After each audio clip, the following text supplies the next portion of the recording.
Bonjour à tous et bienvenue dans La Légende. Dans La Légende, c'est l'émission qui retrace l'histoire de vos émotions. On parle de jeux vidéo, de cinéma, de littérature, de manga, de musique. En fait, on parle de culture. Et aujourd'hui, incroyable, on va aborder pour la première fois un artiste francophone. J'ai envie de dire plutôt une artiste francophone. C'est évidemment la légende Céline Dion.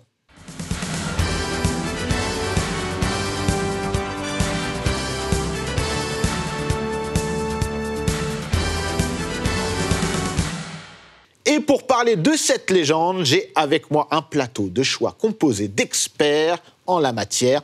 Laurence, bienvenue. Vous êtes journaliste et co-autrice avec Hervé Tropea de ce super bouquin qui est sorti. C'est La vraie histoire de Céline Dion. Oui. De Céline Dion, la vraie histoire. Oui. On y apprend plein de choses. Merci. Plein de choses, notamment sur ses débuts et sur l'ensemble de sa carrière. On va y revenir un petit peu après. À vos côtés, nous avons Laure Costet, journaliste à Explore Média. Bienvenue. Merci. Et on peut le dire, grande fan de Céline Dion. On peut le dire, Expert en la matière. On essaye. Thomas Monté, journaliste au Journal des Femmes. Bienvenue. Merci. Alors, pareil, fan de Céline Dion, on peut vous définir comme ça ? Jusqu'au tatouage. Jusqu'au tatouage. Wow. Ouais. Alors, j'ose pas demander où il est, mais... Non, il est sur le bras, ça va. D'accord, ok. Très bien. Bah, écoutez, ça met un petit peu... ça plante un petit peu le décor. Alors, comme je le disais un petit peu en antenne, moi, Céline Dion, je l'ai connue assez jeune, puisque mon premier concert, c'était Céline Dion. C'était à Bercy, dans le milieu des années 90, à peu près. Et il est vrai qu'on connaît l'aspect de Céline Dion, de sa carrière, à partir de ce moment-là, pour le très grand public. Et j'avais envie de faire découvrir et de découvrir avec vous un petit peu le cheminement de la carrière de Céline Dion. Et je pense que ça commence avant tout par le début, évidemment, un destin tracé. Alors, évidemment, on va commencer un petit peu, je pense, par l'éclosion de Céline Dion en tant que chanteuse, parce qu'elle commence très très tôt, véritablement. Bon, elle commence, il y a une sorte de révélation, elle le dit elle-même, à l'âge de 5 ans. Elle se retrouve à chanter au mariage de son frère. Et en fait, comme elle le dit elle-même, ça l'a fait un peu capoter, quoi. Elle s'est dit, c'est ça que je veux faire, c'est là que je suis bien.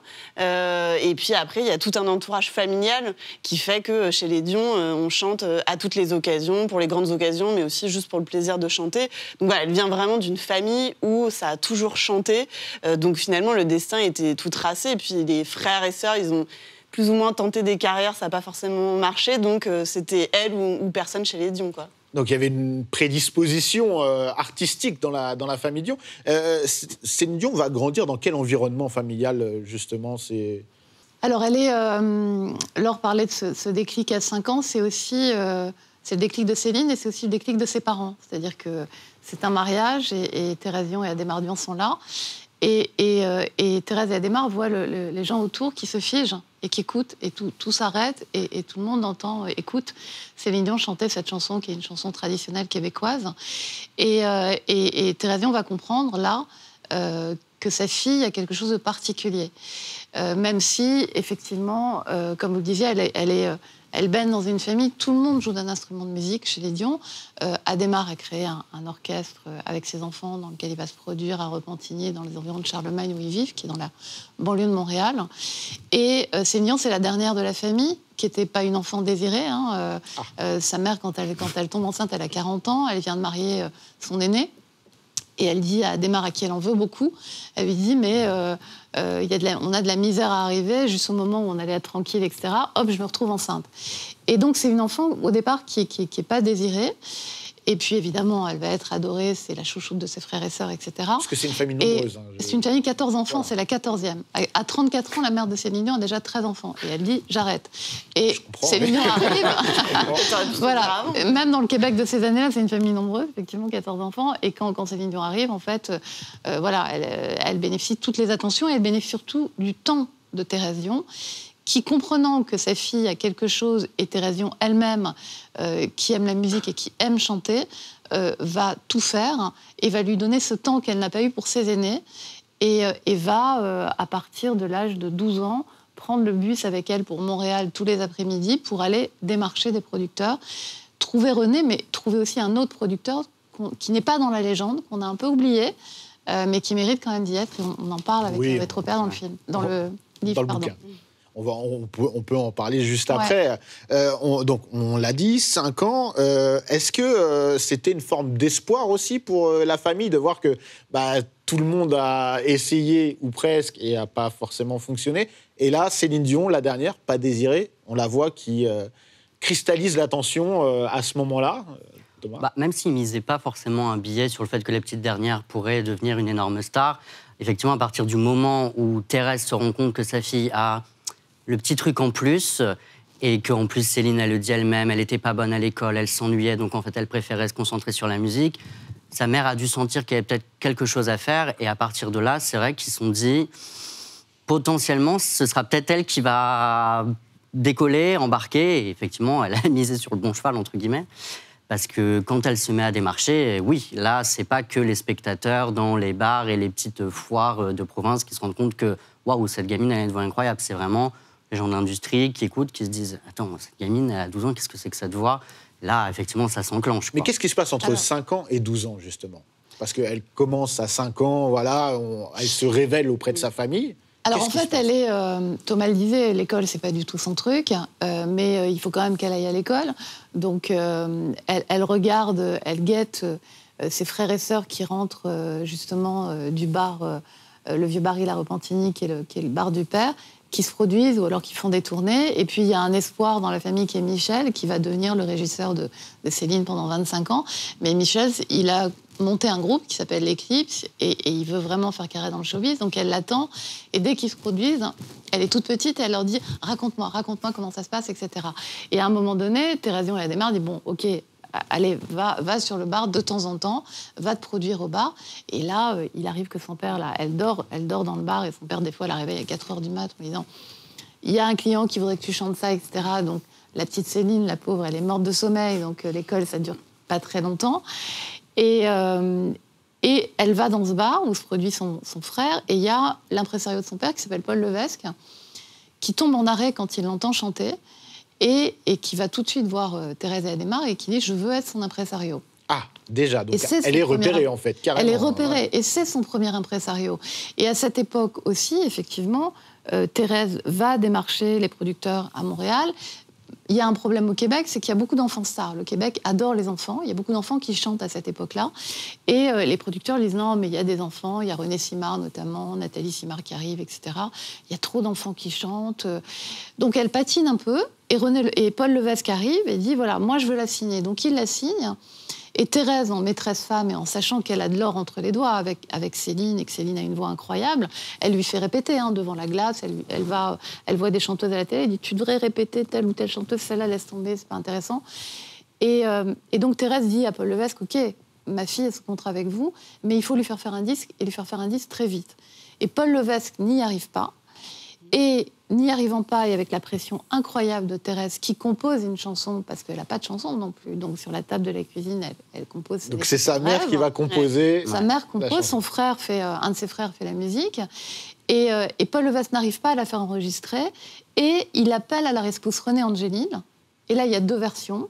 Il y a la version qui est racontée, et probablement les 2 versions sont bonnes, avec une cassette qui est envoyée à René Angélil, qui est en train de perdre Ginette Renault et qui est complètement à la ramasse, qui pense même à changer de métier. On précise quand même, c'est un grand producteur à l'époque. C'est un impresario québécois, mais qui est complètement ruiné. C'est-à-dire que quand Ginette Renault, il a un espoir qui est Ginette Renault, et Ginette Renault, lui, au moment où il va lui faire une carrière internationale, elle le plante, elle lui dit en fait, c'est mon fiancé qui va prendre ta place, et salut, moi c'est ma vie privée. Donc il a plus d'argent, il fait croire à Thérèse Dion qu'il a de l'argent, et il le fera tout le temps. Et donc il y a cette version officielle qui est la cassette qui part, et René Angélil qui l'écoute et qui tout de suite veut voir Céline, et ça s'est passé évidemment dans son bureau. Et puis il y a une autre version qui est probablement une histoire qui se fait en parallèle de Paul Levesque, qui, avec son assistant Gilles Cadieux, envoie un enregistrement à René Angélil et qui lui dit « Viens m'aider, il faut lui faire une émission ». Et René Angélil va avoir une émission chez Michel Jasmin, qui est le Drucker de la télé québécoise, et Thérèse va se dire « C'est René Angélil le bon ». Et les années qui viennent, ils vont gentiment sortir Paul Levesque, qui va sortir de la légende. Très bien. Et là, c'est une rencontre... incroyable, déterminante dans la vie de Céline Dion et de sa famille, évidemment, c'est la rencontre avec René. Un jour, l'amour viendra. Alors, on l'a un petit peu expliqué. Déjà, là, on va dire les premiers contacts avec René sont un petit peu filous, quoi, parce qu'il fait croire des choses pour récupérer Céline. Thomas, est-ce que tu peux nous expliquer un petit peu plus comment ça va se dérouler, les débuts avec René ? Ce qui va se passer, c'est qu'effectivement, René va faire croire qu'il va mettre de l'argent sur Céline. La rumeur veut qu'il aurait hypothéqué ses biens. C'est une rumeur qui est infondée parce qu'en fait, il était déjà endetté. Et ça, donc il avait déjà hypothéqué sa maison, c'est ça ? Exactement. En fait, on le sait peu, mais effectivement, plus dans sa vie personnelle, ça n'allait pas. Son couple battait de l'aile, donc vraiment, rien n'allait. Mais lui sent qu'il y a un vrai filon avec cette gamine. Et il va effectivement, lui, quand même, aller faire le tour de ses contacts, des maisons de disques. Il va vraiment essayer de la faire émerger et puis il va enclencher avec elle un vrai travail de longue haleine, c'est-à-dire qu'il se dit, il faut la préparer à la scène, il faut lui faire travailler sa voix, il faut qu'elle apprenne à devenir une star, c'est encore un peu tôt, mais voilà, il faut qu'elle rentre dans un personnage. Il va beaucoup lui faire de petites scènes locales, il va la faire tourner énormément, elle va faire quelques chants dans les églises, elle va faire des salons, des choses comme ça, pour un peu se perfectionner. Et en même temps, c'est une période où elle doit censée être à l'école aussi. Elle se fait taper sur les doigts, il se fait taper sur les doigts parce qu'il lui fait énormément rater l'école à ce moment-là. Mais elle ne demande que ça, elle s'en fiche royalement de l'école, et donc elle est complètement OK pour faire tout ce que René lui demande de faire.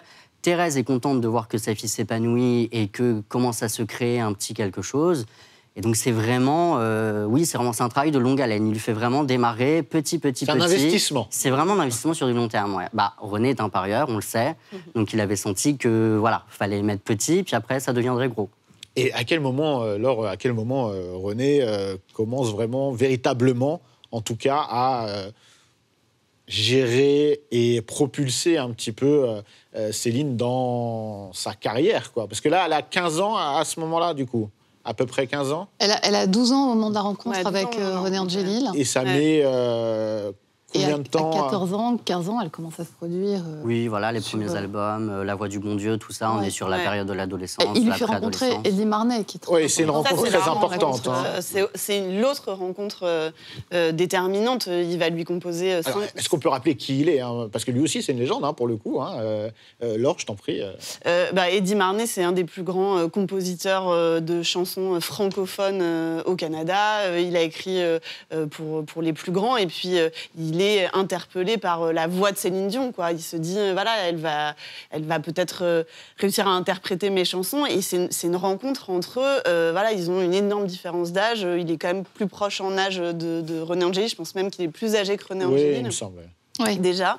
Et pourtant, c'est une rencontre artistique incroyable. En fait, il arrive à mettre en mots ce que Céline a dans ses tripes, a dans son cœur, quoi. Donc voilà, la relation va être tellement forte que même elle donnera plus tard ce magnifique prénom qu'est Eddie à l'un de ses jumeaux. Donc c'est aussi avec l'intervention d'Eddie Marnay que la carrière explose. Et puis René, il a quand même aussi, il ne faut pas oublier, la pression de toute la famille. On disait, il y a cette histoire d'argent, mais il y a aussi cette histoire de réussite. C'est-à-dire que les frères et sœurs Dion, ils n'ont pas réussi à passer l'étape du succès. Donc, il a quand même sur le dos toute la pression familiale. Et je pense aussi, peut-être pour un peu évacuer cette pression-là, il emmène Céline et Thérèse faire leur première tournée à l'international. C'est à ce moment que Céline va découvrir la France et Michel Drucker. Avec notamment une émission incroyable. Culte.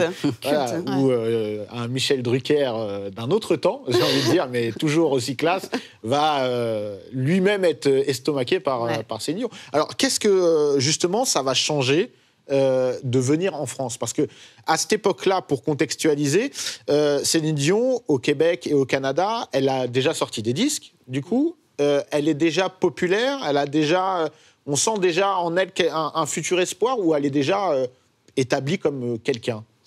Ça va changer énormément de choses. D'abord, dans la famille Dion, Michel Drucker, c'est quelqu'un de complètement inatteignable. Donc c'est vrai que Michel Drucker, il connaît bien Eddie Marnay.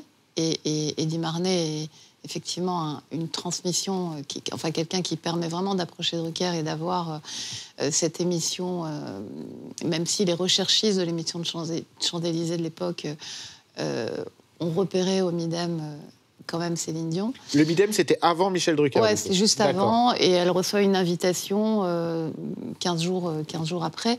Mais c'est vrai qu'Eddie Marnay est absolument incontournable dans cette prestation. Et donc, par rapport à Thérèse, ça y est, c'est vraiment René Angélil est le bon impresario. Et puis, il y a quelque chose chez les Québécois qui est très fort, c'est qu'à partir du moment où une vedette fait carrière à l'étranger, ça la légitimise incroyablement. C'est-à-dire que Céline Dion, elle est allée en France, comme elle ira plus tard aux États-Unis. Et autant, à cette époque-là, c'est une enfant qui chante ou une adolescente qui chante et qui chante très bien, mais qui n'a pas dépassé les frontières. Et en fait, elle commence à mettre un pied en dehors du Québec. Et c'est très important parce que des méga stars au Québec, comme Ginette Renault, par exemple, dont s'occupait René Angélil avant, n'ont pas fait ce pas-là, ont tous échoué. Donc ça va être vraiment le déclencheur. Et Michel Drucker a ce mot vous entendrez parler de Céline Dion, etc. Et René Angélil, quand il rentre au Québec et il répète au taxi, ou quand ils sont aux États-Unis, il dit « Remember this name ». Vous connaissez pas, vous, le chauffeur de taxi, mais c'est Céline Dion, elle va devenir une méga star et tout. Et ça va être un espèce de gimmick. Et oui, c'est vrai que ça va permettre d'être beaucoup plus fort par rapport aux maisons de disques, en disant elle peut s'exporter. Mais en France, elle ne va pas décoller. Hein. Oui, ce que j'allais dire, c'est d'amour et d'amitié qui... Oui, mais la priorité de René Angélil, c'est de toute façon l'international, et c'est pas la France. La France, ils viendront plus tard, avec la première à l'Olympia de Patrick Sébastien. Mais l'important, c'est vraiment les États-Unis, aller dans le pays des chanteuses à voix, en faire une star internationale, sans négliger, évidemment, le Québec, avec lequel il y a toujours un lien très particulier. Oui, tout à fait. Juste un petit bémol. Je ne dirais pas que c'était pas... les États-Unis, c'est sûr que c'était vraiment l'envie de René, parce qu'effectivement, il aurait voulu amener Ginette Renault faire une vraie carrière internationale. Et donc, pour Céline, il a dû se dire, je vais réussir à faire avec elle ce que je n'ai pas fait avec l'autre. Mais la France, c'était quand même une terre importante, parce que c'est vrai que d'un point de vue du Québec, la France, c'est le succès. C'est si vous réussissez en France... vous devenez une star, quoi. Donc, il ne met pas non plus sous le tapis la France. Il faut quand même que ça prenne, que ça grossisse. Et c'est vrai que quand elle rentre au Québec, elle a un statut qui est quand même tout de suite bien différent. Et à partir de ce moment-là, aussi au Québec, la petite Céline Dion qui commençait à apprendre un peu devient quelqu'un d'un peu plus important. Complètement. Je pense qu'il se dit, si ça a marché en France, pourquoi pas tenter encore plus haut et tenter les États-Unis. Mais il contribue vraiment par stratégie. C'est vraiment quelque chose de... La France, c'est une marche. Mais parce que c'est un stratège, parce que c'est un joueur, de toute façon. Mais quand... Et Gilbert Coulier, qui a été son producteur pendant de nombreuses années, nous en parle dans le livre. Il dit, moi, je vais proposer Starmania, un rôle très important dans Starmania. Et René Angélil m'a dit, pas maintenant, la France, ce n'est pas maintenant, on va faire l'international. Et Gilbert Coulier nous dit, il a complètement raison. Mais là aussi, c'est un joueur. Et René Angélil, qui est un impresario, quand même, un bon impresario, mais c'est pas non plus... il peut pas tout faire. Il a besoin, là aussi, d'appui. Et Hervé Tropéa, le co-auteur du livre, a interviewé Vito Luprano, qui est le mec qui monte à l'époque à Montréal, qui est président de Sony, vice-président de Sony BMG. Et il va devoir démarcher les maisons de disques pour aller... Et Vito Luprano, pour lui faire ce grand pas vers les États-Unis.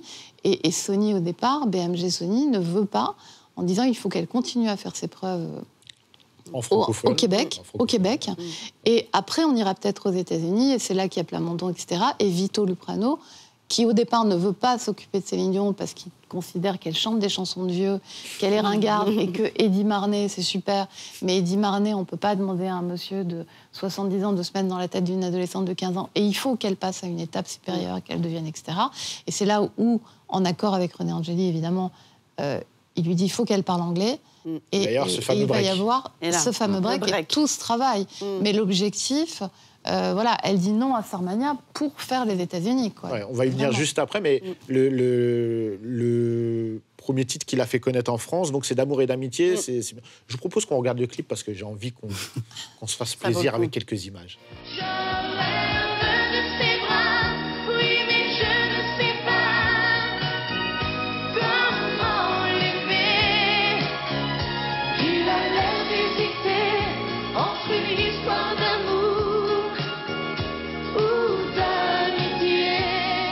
Donc, est-ce que ce titre, on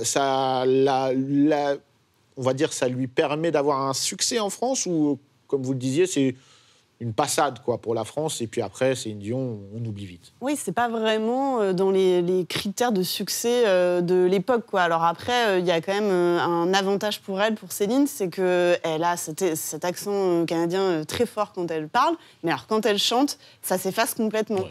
Et elle le dira sur certaines interviews, elle essaye de chanter des chansons de son répertoire avec l'accent, elle n'y arrive pas. Donc ça interpelle quand même le public français.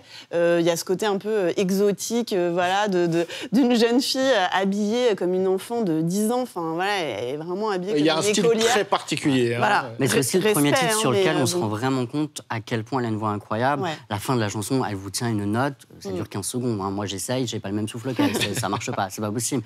Et je crois que c'est vraiment là, aussi, sur cette chanson, on se dit, qu'est-ce que c'est que cette voix? D'où elle est toute frêle, elle a un coffre incroyable. Quoi. C'est la première où je trouve qu'on déjà une voix très compte. mûre, en fait. Pour moi, c'est la photographie d'une époque, cette chanson. Véritablement, moi, je l'ai connue sur le tard, pas à l'époque. J'étais trop jeune. Mais même quand je l'écoute aujourd'hui, j'ai l'impression d'être replongé dans une époque et de voir Céline Dion à ce moment-là, avec maintenant la carrière qu'on lui connaît, il y a quelque chose quand même. On se dit, il y a un truc. Et donc, on va arriver, après cela, comme on disait, au fameux break. C'est pour moi la mue de Céline Dion.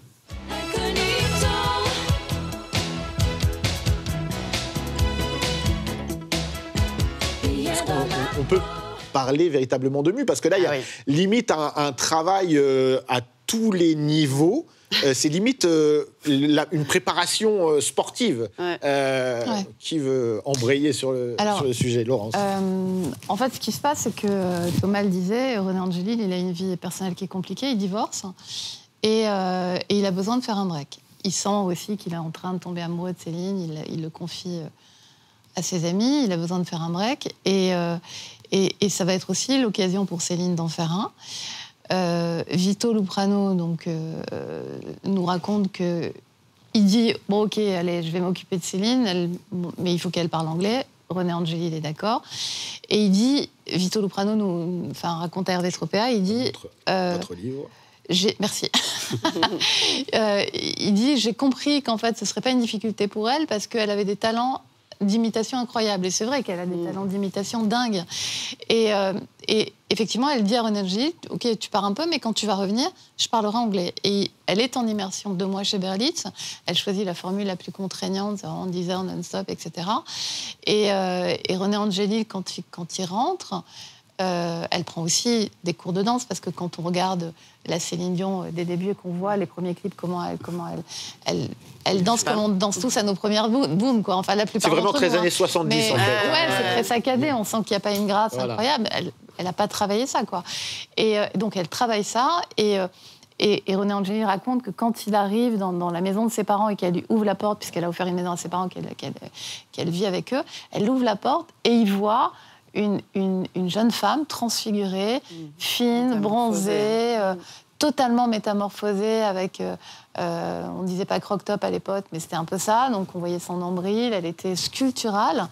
Et il est profondément troublé. Et ça va être effectivement le début d'un relooking et d'une image un peu plus sexy de Céline Dion. Et Dieu sait, oui, si elle en avait besoin. Oui, il y a une volonté de changer dans l'attitude artistique, mais aussi physiquement. Ouais. Il y a rien d'officiel, mais bon, on sait quand même que... Enfin, ça se voit, hein, j'invite tout le monde à aller voir des photos avant-après. La différence, elle est criante. Mais je pense que c'était important pour elle aussi qu'elle se sente mieux dans sa peau. Elle savait ce qui l'attendait. Elle savait qu'en tout cas, il y avait la volonté de tester une carrière à l'international. Et puis, en fait, il faut se remettre aussi dans les codes de l'époque. La star ultime francophone, c'est Vanessa Paradis. Donc Céline Dion, Vanessa Paradis, on n'est pas tout à fait dans les mêmes univers, mais elle adore le style de Vanessa Paradis. C'est une jeune fille fluette, qui s'habille comme elle veut, avec des jeans taille haute, déjà des crop tops, etc. Céline Dion, quand on se replonge dans ses premières images chez Michel Drucker, c'est le jour et la nuit. Donc je pense que même elle avait cette volonté, puis elle avait 19 ans. C'était plus une ado, c'était plus une jeune fille, elle savait ce qu'elle voulait. Donc ça faisait aussi partie du changement. Il y avait apprendre l'anglais et puis devenir une artiste à part entière, comme elle l'avait décidé. S'accomplir en tant que femme aussi, Complètement. commencer et, sa vie de femme. elle a un autre modèle artistiquement parlant, et sa chambre est tapissée des posters, c'est Michael Jackson. Bien sûr. C'est l'époque de Trier, et elle dit à René Angélil, moi je veux faire ça. Il dit, ouais, ok, tu veux faire ça, mais déjà, 1, t'apprends l'anglais, 2, t'apprends à danser, et 2 mois après, waouh. Mais son modèle, c'est Michael Jackson. Il y a évidemment une admiration pour Whitney Houston, Barbra Streisand, etc., mais son modèle... De carrière c'est et de... C'est ça. Voilà. Oui, parce que Michael Jackson, c'était l'artiste qui avait réussi à accomplir différentes choses artistiques, que ce soit le chant, la danse, et même en termes d'image, d'inventer un nouveau pan à ce niveau-là. Hein. Donc on comprend la filiation, en tout cas l'inspiration. Et donc là, il y a ce changement qui s'effectue, la pause musicale, et puis il y a, on va dire, un renouveau aussi dans la musique. Il y a une rencontre une connexion qui va se faire, du coup. Il y a Luc Plamondon Voilà. qui arrive, qui est avec Eddie Marnet, qui est gentiment mis sur la touche. Alors c'est Vito Luprano qui pousse, et la maison de disques, voilà. Il faut des choses plus modernes. Et évidemment, Luc Plamondon est... Est-ce qu'on peut rappeler qui est Luc Plamondon pour les plus jeunes qui nous regardent, peut-être même si c'est une légende. Hein. De Starmania, Voilà. c'est une énorme star déjà à l'époque au Québec. Je crois que c'est occupé de Diane Dufresne. Enfin, c'est vraiment le compositeur. Et Luc Plamondon, qui a un immense respect pour Eddie Marnet, dit mais comment Eddie va le prendre, et René Angélil dit mal. Mais il faut le faire. Et c'est difficile parce que... Mais il est honnête, Marnet, au moins, il était honnête. Hein. Mais Eddie Marnet, il y a un lien très fort entre le couple, entre la famille. Il a une adoration pour Thérèse Dion. Eddie Marnet, il veut toujours que Thérèse Dion lui raconte son enfance en Gaspésie, son enfance sous la tente, etc. Et donc il aime la famille. Il y a des liens particuliers qui sont créés avec la famille, avec René et Céline. Mais tout le monde comprend qu'il faut faire le deuil, entre guillemets, d'Eddie Marnet. Et donc il l'explique à Eddie Marnet, qui le comprend.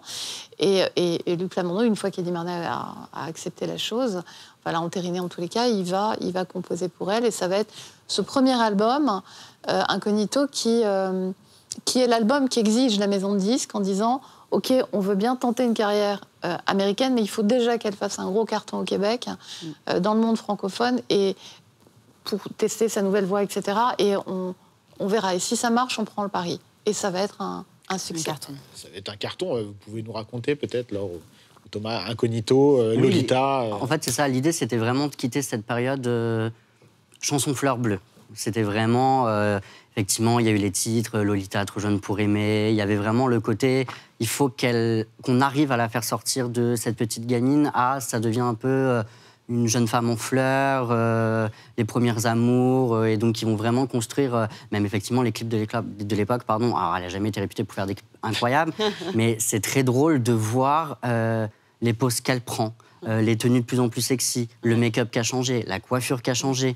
Tout, en fait, se construit. On construit des nouvelles chansons, on construit une nouvelle image, on lui construit un nouveau look. Et c'est vraiment à ce moment-là qu'il y a un changement qui s'opère, mais commence à y avoir des premiers tubes, mais on n'est pas encore... Il n'y a pas quelque chose qui prend, qui est très, très marquant. Il faudra quand même un certain laps de temps avant qu'on arrive à trouver...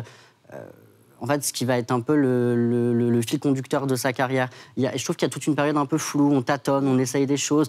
La période Lolita, les chansons... Mais Lolita, justement, cette chanson, elle est importante parce qu'elle se raconte un petit peu elle-même, on a l'impression. Comme dans toutes les chansons. Voilà, oui.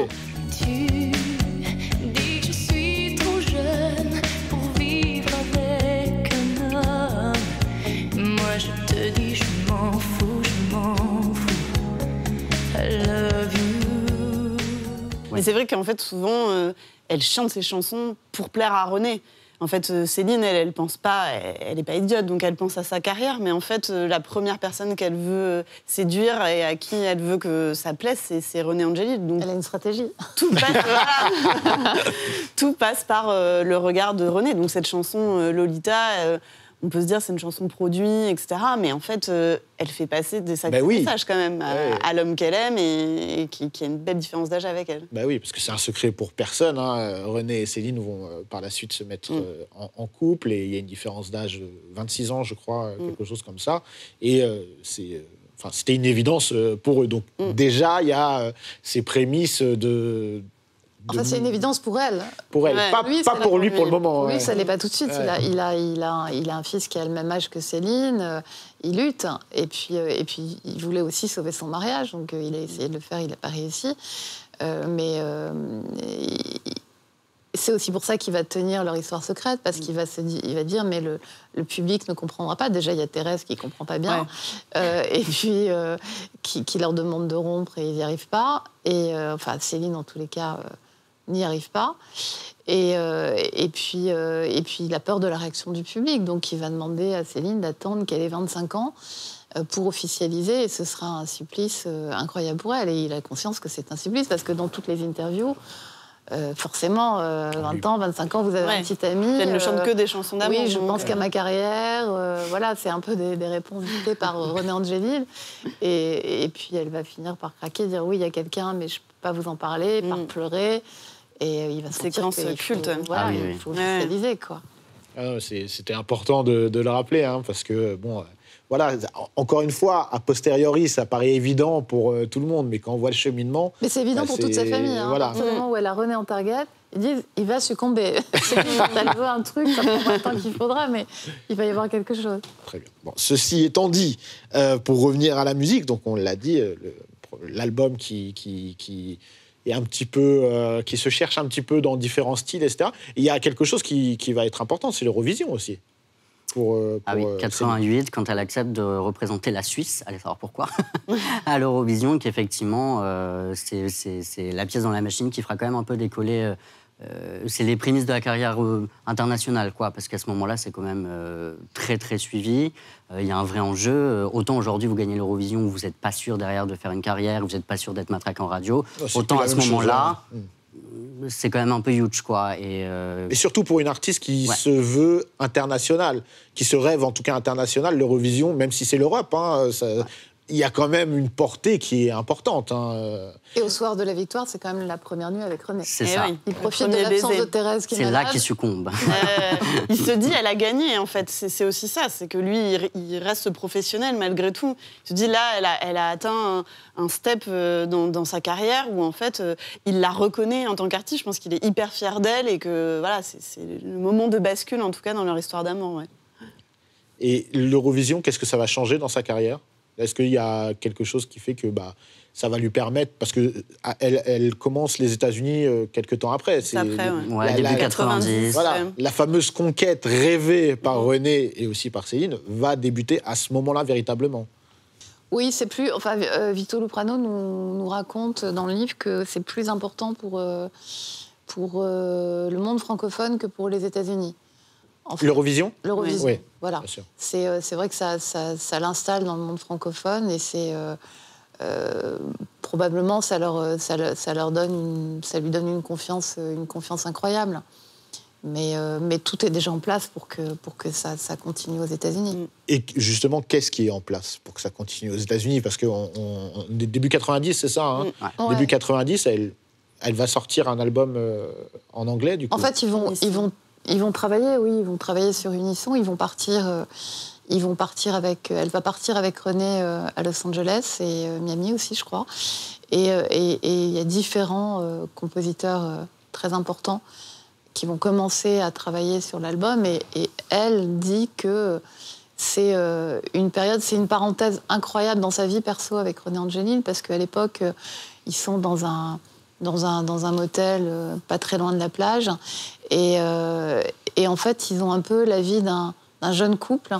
Ils font du basket sur le parking le soir. Ils se baladent main dans la main, ils vont au resto. Et c'est probablement la dernière fois qu'ils vont faire ça dans leur vie de couple. Parce que, voilà, je pense que dans 5 ans, René Angélil et Céline Dion qui jouent au basket sur un parking, ça va plus être possible. Donc, ils vont vivre comme ça, une parenthèse, pendant que l'album est en train de se faire. Et oui, jusqu'à ce que le Unisson sorte aux États-Unis, oui. Ouais. Quelle est la réception de l'album, justement, aux États-Unis ? Il a un petit écho, et puis en fait tout était fait, parce que c'est Lara Fabian qui l'a raconté, qu'elle a pâti d'être à ce moment-là une chanteuse à voix, et en fait les maisons de disques ont fait un choix, c'était plus ou moins, pour savoir quelle chanteuse francophone on allait tenter de lancer aux États-Unis, c'était plus ou moins soit Lara Fabian, soit Céline Dion, et Lara Fabian a expliqué en interview que si sa carrière internationale n'avait pas trop marché, c'est parce qu'en fait, les maisons de disques et tout sur place était fait pour qu'en fait, finalement, on priorise Céline. Et il commence à y avoir un petit écho. Le single, c'était Where Does My Heart Beat Now, commence à prendre un peu, mais bon, on n'est pas encore sur le gros succès non plus, mais ça met une pièce dans la machine, quoi. Ça la lance. On se rend compte qu'effectivement, ça y est, elle a un anglais impeccable. Donc, en tout cas, on sait que ça marche bien. Difficulté. Voilà. Et puis, les Américains, beaucoup plus que les Français maintenant, restent toujours très friands des chanteuses à voix. Donc, ils sont eux aussi quand même épatés de ce talent pur qu'ils découvrent d'un coup d'un seul. Et ça commence à être les prémices, mais ça reste encore un peu timide. Il faudra un petit moment. Et en termes de stratégie, c'est vrai que finalement, après l'Eurovision et le début de la carrière américaine, ce qui va se passer, c'est que plus ou moins, il y a des années où ça n'a pas été le cas, mais plus ou moins, ce que René va faire, c'est un album français, un album en anglais, un album français, un album en anglais, pour ne jamais perdre le marché francophone, ne jamais non plus froisser quand même aussi les Québécois, chez qui c'est important. Et donc c'est ça qui va se passer, c'est qu'il va quand même toujours un peu essayer d'être sur les deux tableaux pour vraiment faire d'elle une star qui bouge pas, quoi. Que ce soit pas une star purement américaine ou qu'une star purement française. Et puis il y a quelque chose aussi qui, dans la carrière US, qui pour moi est important. Hein. Vous allez me dire si c'est le cas ou pas pour sa carrière, mais c'est La Belle et la Bête. Qu'elle va chanter aux Oscars, voilà. Et à l'époque, elle dit, je sais pas s'il y a quelque chose de mieux dans la vie que d'aller chanter aux Oscars. Bon, la suite de son destin dira que oui, a priori, il y a d'autres trucs mieux qu'aller chanter aux Oscars. Mais c'est énorme, en fait, de faire une chanson... pour un Disney, c'est... En anglais, voilà, alors qu'elle commence à être connue, mais effectivement, c'est pas du tout la Céline Dion d'aujourd'hui. Mais en fait, sa voix et son talent parlent pour elle. Voilà, juste musicalement, quand même, pour resituer, Céline, elle a une voix de tête, ce qui est quand même assez rare chez les chanteuses pop qui chantent plutôt avec une voix de poitrine. Et elle arrive à faire des mélodies voilà, très pop. Elle a aussi elle a la capacité de faire du mélisme, donc elle peut chanter plusieurs notes dans une seule syllabe. Voilà, c'est hérité du gospel, donc elle a en fait une telle base solide vocalement qu'elle peut tout faire. Et je pense que c'est aussi c'est ce qui attire les gens de chez Disney pour cette chanson culte.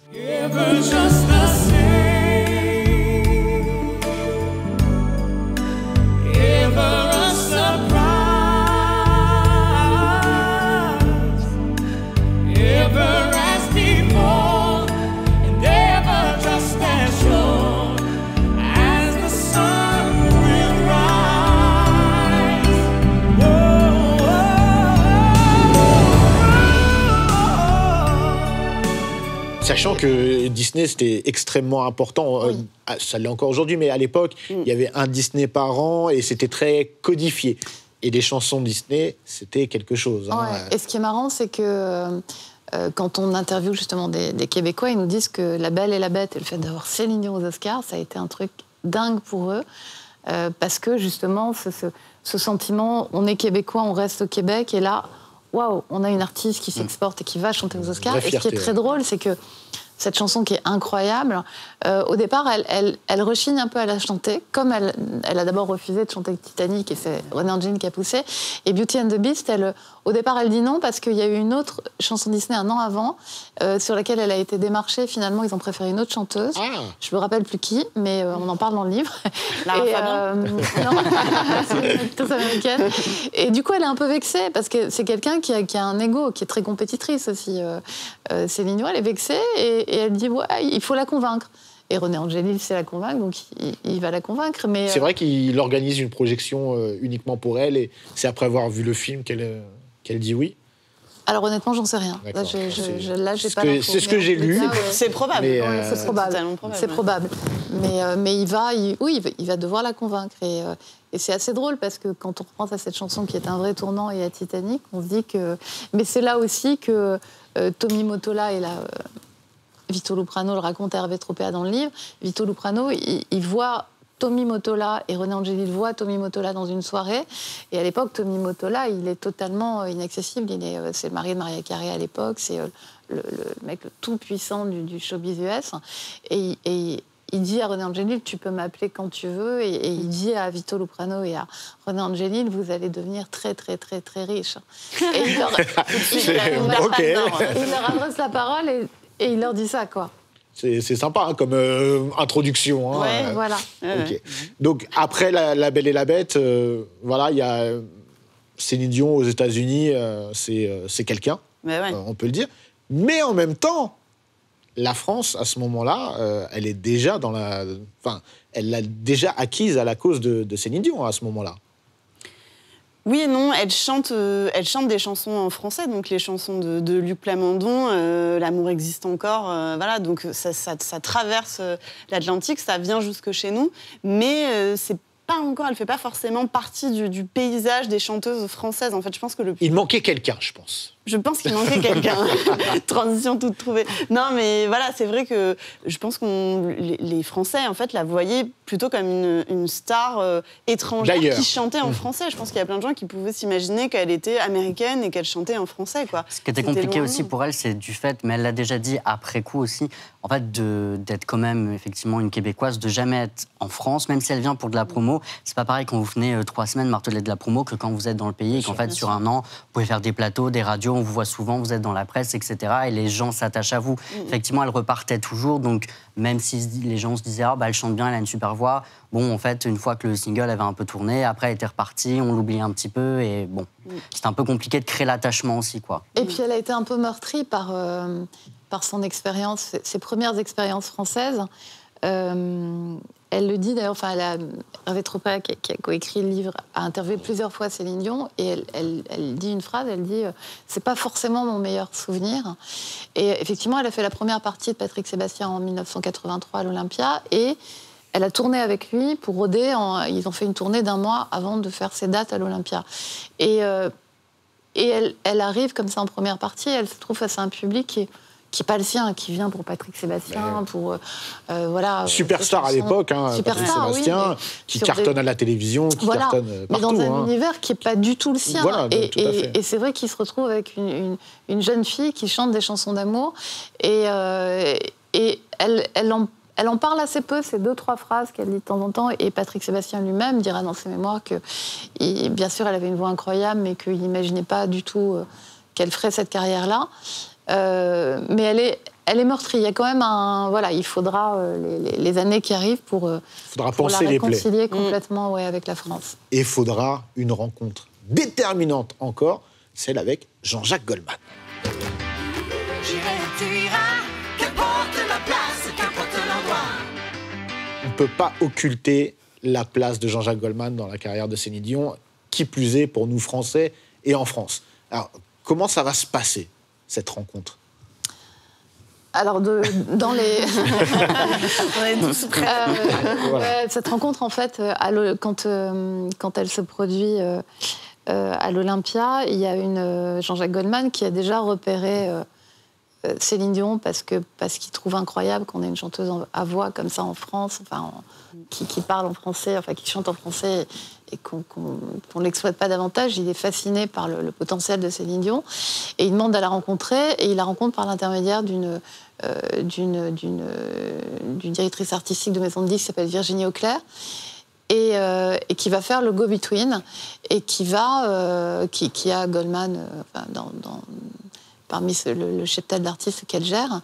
Et donc, elle va lui faire rencontrer Goldman, et il y aura un déjeuner dans un restaurant à Paris, je crois qu'il s'appelle Chez Pauline, où Goldman arrivera. Il a potassé beaucoup de choses sur Céline Dion, et il arrivera en disant, voilà, moi, je veux faire des chansons pour Céline Dion. Il verra René Angélil et Céline Dion, mais je veux faire tout un album.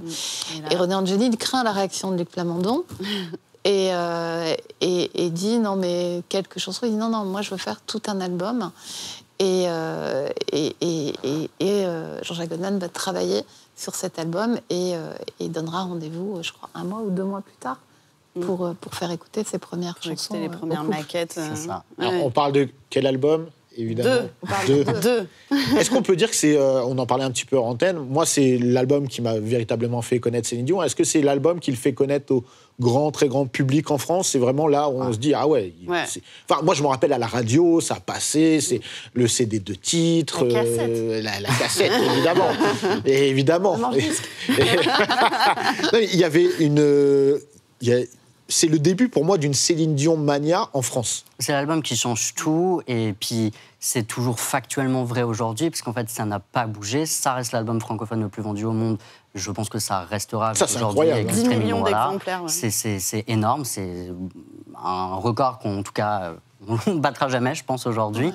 Et c'est vraiment l'album qui change tout. Pour le coup, là, en termes de tube, on y est. Je veux dire, on n'est pas sur une petite chanson qui marche un peu, qui tourne. Elle a trouvé une identité, on a Martel du l'impression. tube. Oui, Ouais. Bah, Jean-Jacques Goldman, lui, a trouvé Oui. une identité, ou en tout cas, il casse encore une fois son image. Hein. Finalement, Céline Dion, encore une fois, c'est une perpétuelle mue. Exactement.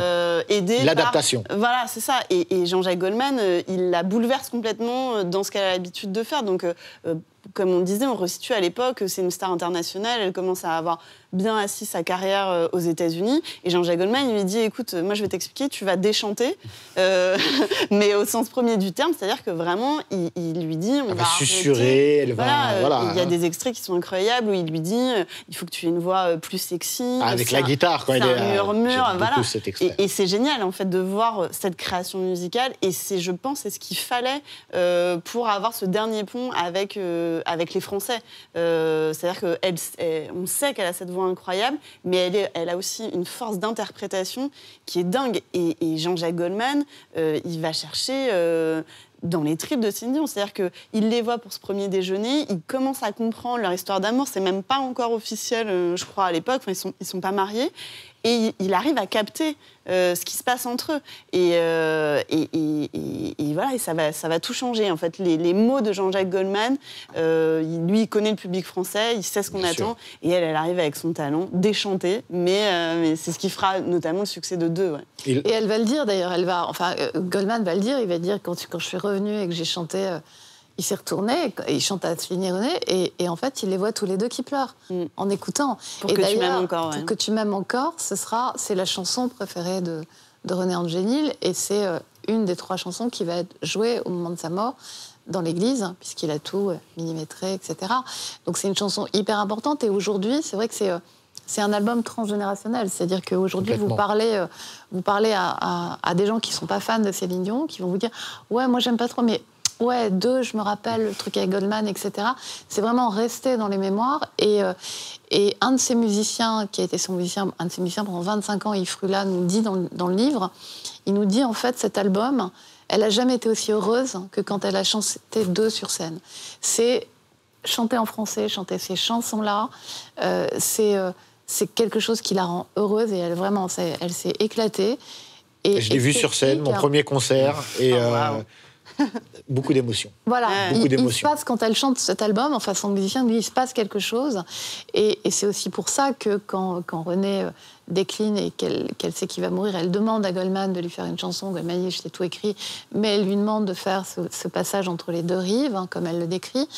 Et il y a un attachement incroyable à cette artiste, et ce qui explique d'ailleurs qu'elle lui demande cette chanson, et qu'aujourd'hui elle participe à un... Ouais, c'est le Un début album d'une tribute. véritable... Enfin, pour moi, il y a un coup de cœur artistique entre les deux, et qui est matérialisé par l'album et par la suite aussi. C'est le seul qui, Laure le disait, il s'est mis dans sa tête, c'est-à-dire que quand il lui écrit Vol, qui touche à la mort de sa nièce Karine, qui est morte à 16 ans, qui a une place qui est presque le premier bébé de Céline Dion. Elle avait un lien très fort avec cette jeune fille. Tout le monde appréhendait, en fait, dans le studio même, de lui faire chanter, parce qu'elle est complètement Il y a trop d'émotions. Bouleversé, ouais. à vif. Et il y a peu de prises sur cette chanson, et même Goldman appréhende de lui faire chanter. Il y a peu de prises sur cette chanson, mais je crois d'ailleurs qu'ils font qu'une prise sur la chanson, mais il a su capter ça. Et personne, jamais d'autre que Goldman, n'est capable d'écrire une chanson pareille. Et là, on est en quelle année, là, pour la sortie de Deux? On est, Ils se rencontrent en 94. ouais, Ouais. j'allais dire milieu des années 94. 90. Ouais, c'est ça. Je Marie crois que l'album l'album sort en 94, oui. 95. Ouais. Et là, on a l'impression qu'il y a juste une fulgurance après cet album dans la carrière de Céline Dion. Parce qu'il y a aussi les JO, quoi, en 96, à Atlanta. Ça, c'est quelque chose d'important pour une star qui se veut internationale. Les JO, c'est fou. Comment elle se retrouve aux JO d'Atlanta? Elle chante devant les Clinton, même si elle n'a jamais fait de politique, on sait qu'elle a tendance à plutôt être proche des démocrates que des républicains. Quand Donald Trump avait été élu, elle faisait partie des artistes sollicités pour chanter à la cérémonie, et il y avait un non catégorique. Et effectivement, elle se retrouve à chanter devant les Clinton à Atlanta. Elle est sollicitée à l'époque, je pense, comme plein d'artistes, mais effectivement, comme c'était la grosse star qui voilà, émergeait... c'est le statut qui... Voilà. Et puis ça collait bien. On parlait d'époque, c'est vrai que... Parce qu'il y a Whitney Houston qui a chanté au JO. Donc Plus sulfureuse. Oui. Non, mais on parlait d'exemples un petit peu et d'inspiration pour Céline Dion. Whitney Houston en fait partie. Il y a quelque chose, je pense, qui doit là aussi lui faire comprendre que son statut maintenant est... Elle a légal, ce statut d'artiste international. Enfin, c'est la seule chanteuse francophone et de surcroît canadienne qui fait une telle carrière aux États-Unis. Donc je pense que dans l'environnement des Jeux Olympiques, voilà, où on met en avant voilà, cette fraternité entre les peuples, je pense que Céline Dion, c'est tout trouvé, quoi. On n'a pas fait mieux, je pense, depuis, en termes d'image en tout cas.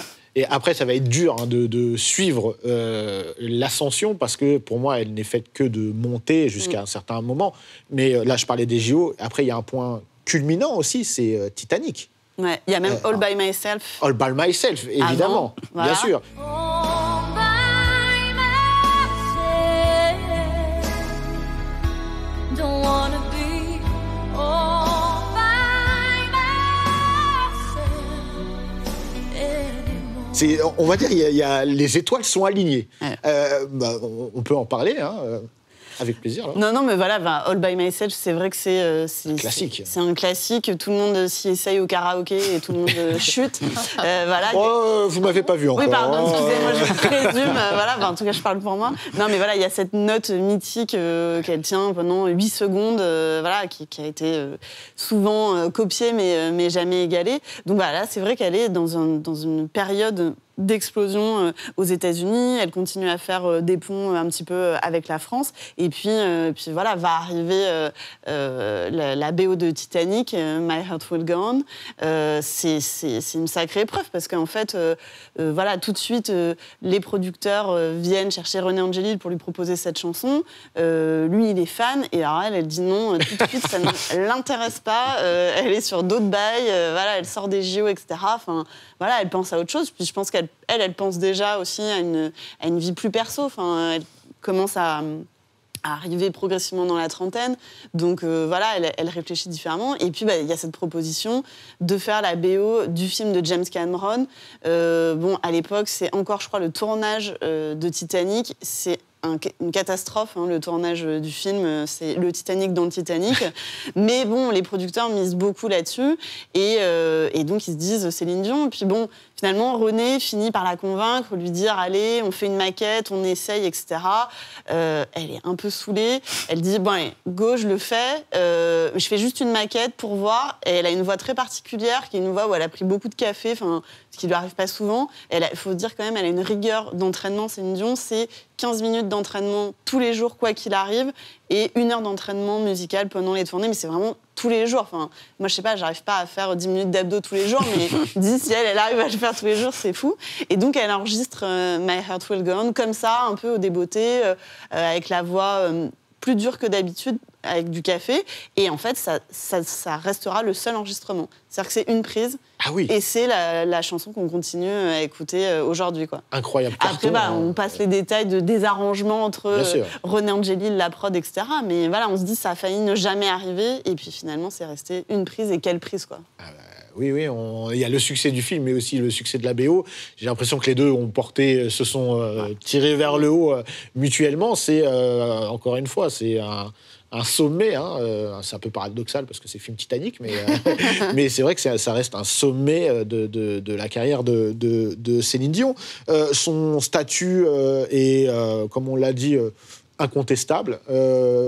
Pour moi, c'est la chanteuse francophone ou l'artiste francophone le plus international au monde. On n'a jamais connu ça avant, à mon sens, et on ne le connaît pas maintenant. Hein. On n'a pas eu ça. Je ne sais même pas si on a un artiste français qui peut rivaliser avec Céline Dion.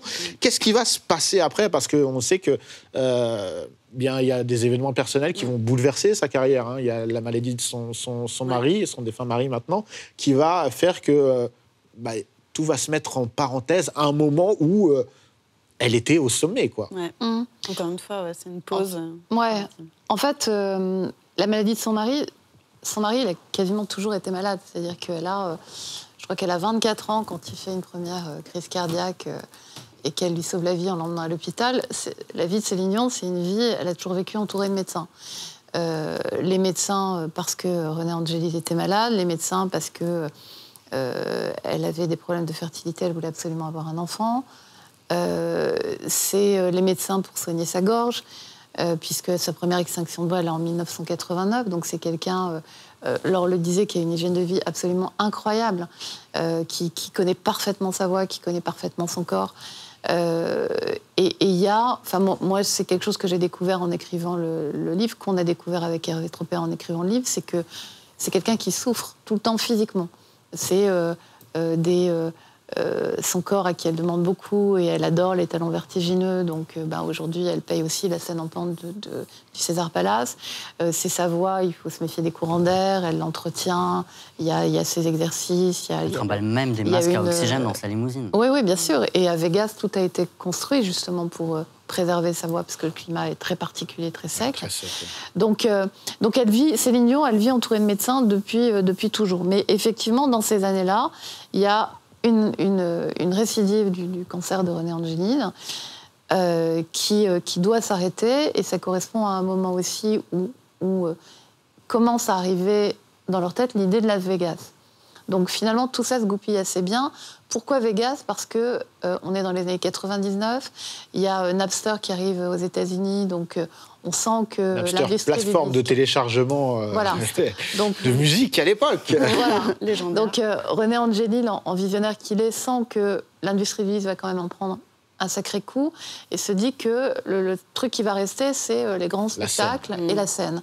Et puis... Il était très fan de Sinatra, je rajoute aussi. C'est aussi pour ça que Vegas l'attirait entre le jeu et Sinatra. Et puis, il avait lui-même un attrait sur Vegas. Je fais juste une petite aparté, c'était un risque, Vegas, à l'époque. Et puis il avait une fascination pour le colonel Parker, l'impresario d'Elvis, qu'il a rencontré plusieurs fois. Mais à l'époque, Vegas, c'est le repère des anciennes gloires. Et c'est un peu ringard pour... Complètement, complètement. Et en fait, il va à Vegas parce que c'est un fou de jeu, peut-être plus qu'un fou de showbiz, d'ailleurs. Le jeu rythme sa vie depuis toujours. Et il emmène Céline à Vegas avec ses parents plusieurs fois. Et en 96, ils vont à Vegas avec Céline. Et elle se produit dans un petit casino, dans la salle d'un petit casino à côté du César Palace. Et on est en 96. Et ce jour-là, le casino enregistre le plus gros drop de son histoire, c'est-à-dire la plus grosse somme d'argent jamais versée. Donc, ça interpelle un peu. Ils refont quelques mois plus tard l'exercice en disant c'était peut-être un hasard, et rebelote, plus gros drop. Donc, il sent qu'il y a un truc à jouer, il sent que ça correspond effectivement à une période où Céline Dion doit se reposer parce qu'elle veut absolument fonder une famille, lui-même doit se reposer, et il retourne à Vegas et il voit le spectacle de Franco Dragone, qui est mort récemment. Franco Dragone, Cirque du Soleil. Et Céline Dion, comme elle avait dit il y a quelques années, moi je veux devenir Michael Jackson, elle dit moi je veux un spectacle comme le Cirque du Soleil. Et je vais à Vegas, il dit mais tu t'installerais à Vegas, pas de problème, parce que pour Céline Dion, les maisons, c'est pas, c'est là où est sa famille. Donc déménager, c'est pas un souci. Donc elle déménage avec toute sa famille. Voilà, donc elle déménage avec sa famille. Et donc ils vont commencer à travailler sur le spectacle de Vegas, il va y avoir cette pause, et pendant cette pause, effectivement, René Angélil va mettre en concurrence les casinos. Bon, c'est le César Palace avec lequel il va faire un énorme deal. Et il va mettre AEG, qui est un gros tourneur dans la boîte, etc. Enfin, ils vont vraiment s'y retrouver financièrement. Et à ce moment-là, justement, Céline peut soigner, et Céline peut commencer à faire ses traitements de fertilité. Et avant qu'ils subissent une chimiothérapie assez sévère, ils vont consulter un spécialiste à New York et ils prélèvent le sperme de René, ils le congèlent pour qu'elle puisse tomber enceinte. Et Vegas arrive en 2003 et René Charles naît en 2001. Mais c'est un pari énorme. Oui, c'est un pari énorme, et tout le monde se dit il est dingue, il n'y a que les ringards qui vont à Vegas, elle va enterrer sa carrière, etc. Et elle, c'est aussi l'opportunité d'avoir une maison où elle rentre tous les soirs après le spectacle. C'est un changement de vie. C'est un changement de vie, c'est aussi une somme colossale d'argent, parce qu'il construit pour elle la salle de spectacle du César Palace, c'est 4000 places. Tout est dans la démesure, de toute façon, voilà, c'est Las Vegas. C'est son Taj Mahal à elle, quoi. Enfin, c'est vraiment, il construit pour elle. Donc tout est prêt. Les musiciens, ils nous le racontent dans le livre, en fait, ils scolarisent leurs enfants, ils s'installent à Vegas. Enfin, c'est 150 à 200 personnes qui vivent autour des spectacles. Et jusqu'au coup de théâtre de quelques mois avant, elle dit bah non, je ne veux pas faire Vegas, à René. Il me dit mais attends, c'est pas possible. Non, mais On a signé des contrats, etc. Non, c'est pas grave, s'il faut payer 50 millions de dédommagements, je les paierai. Et en fait, voilà, moi j'ai René Charles, j'ai mon enfant, ma vie elle est ailleurs. Et il va devoir batailler plusieurs semaines pour que finalement elle accepte, à des conditions très particulières, avec un appart à côté, René Charles qui vient la voir quand elle veut, etc. Mais Yves Frula, d'ailleurs, nous le dit dans le livre, un de ses musiciens, il dit c'était le rêve de René, c'était pas le rêve de Céline. Et c'est pour ça qu'elle l'honore aussi en Voilà. continuant À chaque fois. et en étant à Vegas. Malheureusement, c'est sur cette touche qu'on va se laisser. Mais en même temps, comme tu le disais, Laure, c'est la démesure à Vegas. Et ça représente aussi une partie de la carrière de Céline. En tout cas, l'immense carrière et l'immense artiste qu'elle est. Merci énormément. Laurence, je rappelle votre livre avec Hervé Tropea, Céline Dion, La vraie histoire.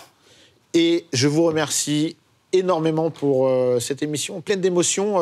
Moi, ça m'a fait quelque chose de me remémorer tout ça. Donc, merci beaucoup. Merci. Merci. Et nous, on se retrouve dans un nouvel épisode de Dans la légende très bientôt.